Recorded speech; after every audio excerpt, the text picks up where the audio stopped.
The night I found the receipt, I was looking for my reading glasses. That's the kind of thing nobody tells you about betrayal. It doesn't announce itself. It doesn't come with a warning.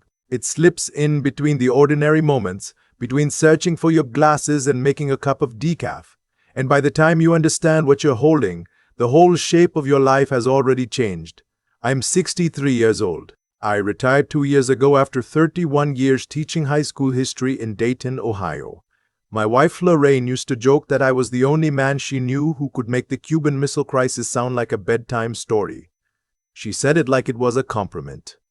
I believed her. I believed most things she said. We'd been married 34 years.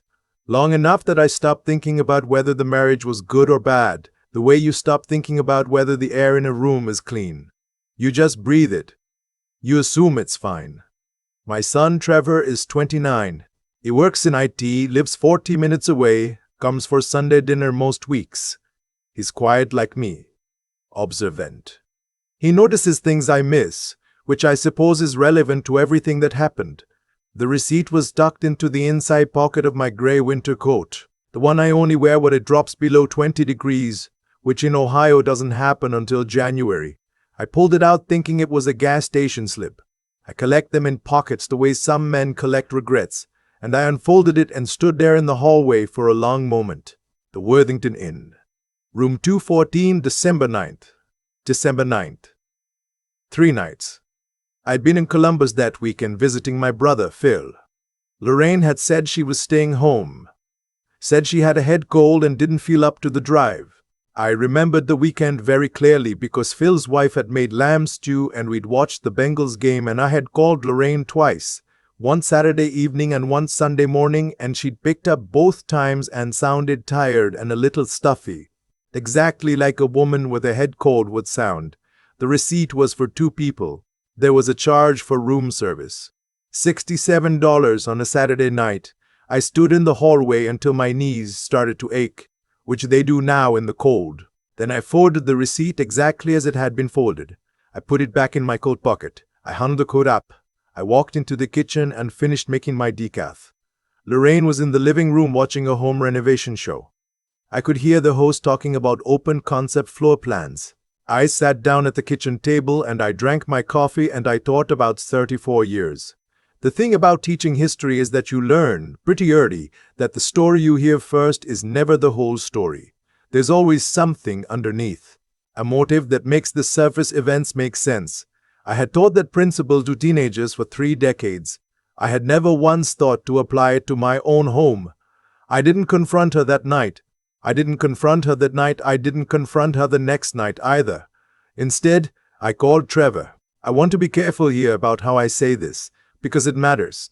I didn't call Trevor because I was weak or because I didn't know what to do.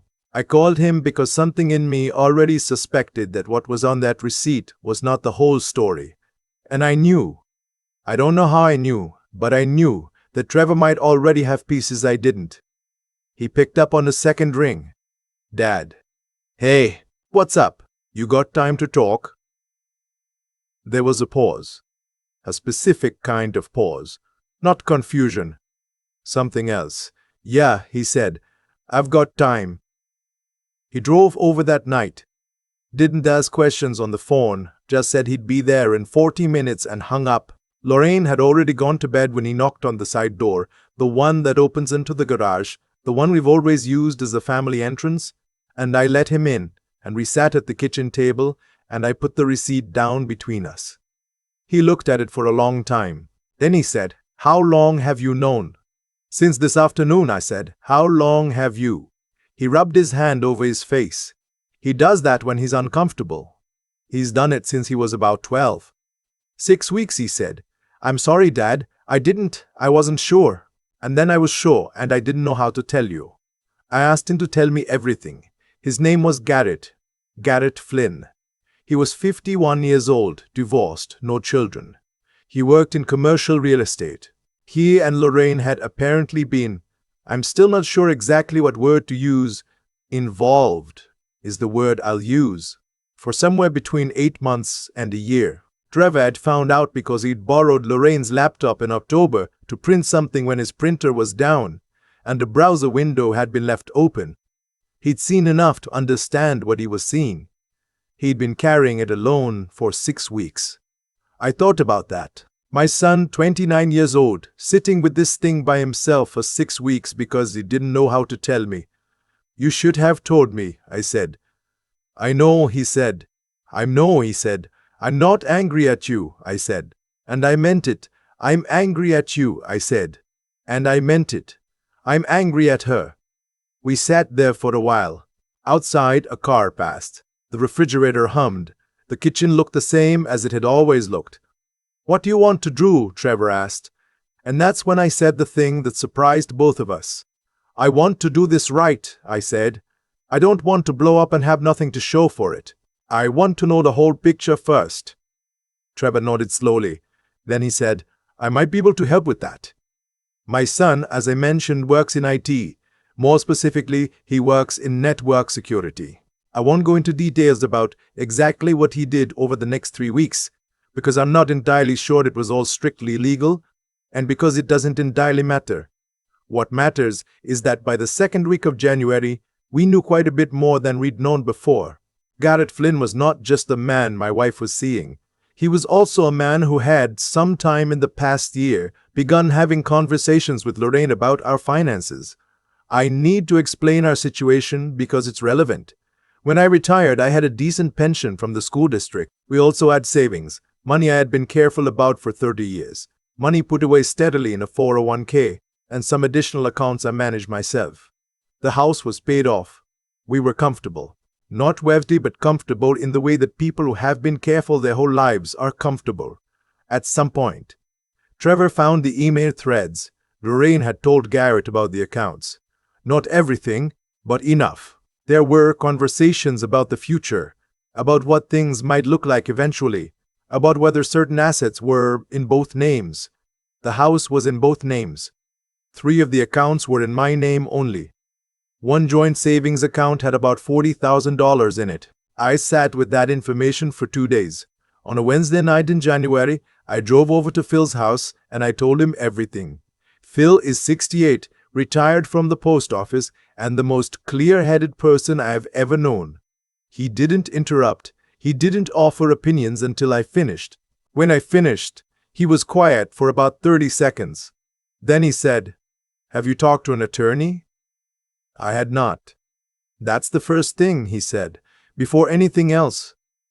I called the divorce attorney the next morning. Her name was Patricia Holt. She had an office on Far Hills Avenue in Kettering, which is about 20 minutes from the house. I had never hired an attorney for anything more significant than a real estate closing. Sitting across from her, explaining everything, I felt like I was outside my own body, watching an elderly man explain how his life had gone sideways. Patricia was thorough. She asked about every account, every asset, every debt. She asked about the house. She asked about my pension. She asked about the joint savings account. She told me clearly, Ohio is an equitable distribution state, not a community property state. That meant marital assets would be divided fairly, not necessarily 50-50, and that a judge would consider factors like the length of the marriage and each spouse's financial situation. She told me what I could and could not do with the accounts before filing. She was very specific about that. I followed her instructions exactly. While all of this was happening, the attorney meetings, the financial inventory, I went home every evening and had dinner with Lorraine. I asked about her day. She asked about mine. She had no idea. I've thought about that a lot since. About what it means to sit across from someone at the dinner table and understand that the entire surface of things is false. I had always thought that was something other people did. People who were cold or calculated or cruel.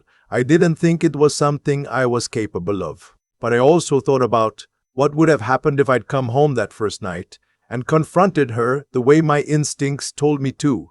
I would have been operating on one receipt and raw shock. She would have denied it, or minimized it, or found some angle I hadn't anticipated. I would have been making the biggest decision of my life with about 4 hours of information. I am a historian by training. I know what happens when decisions get made without sufficient information. So I waited. Trevor and I talked every few days. Not at the house. I'd drive to a coffee shop or he'd come meet me somewhere. We didn't write any of it down in text messages. In the third week of January, something shifted. Lorraine told me she wanted to visit her sister in Charlotte for a long weekend. Her sister, Nancy, lives in the Dilworth neighborhood. I've been there twice for Christmas. A nice brick bungalow on a tree-lined street. Lorraine said she wanted to go February 1st to the 4th. She asked if I'd be okay on my own. I said of course. After she booked her flight, I called Nancy. Nancy and I have always gotten along well. She's 4 years older than Lorraine, and in some ways she's always been more honest with me than her sister has. She answered on the third ring. "Gordon," she said. She sounded cautious, which told me something. "Nancy," I said, "I'm going to ask you something, and I want you to be straight with me." Silence. "Is Lorraine coming to visit you February 1st? The silence that followed that question was about 4 seconds long. 4 seconds is a long time when you're waiting for an answer you already know. "Gordon," she said quietly, "I'm so sorry. She wasn't coming to Charlotte." After I hung up with Nancy, I sat in my car in the parking lot of a Kroger on Far Hills Avenue for about 20 minutes. I watched people come and go with their grocery carts.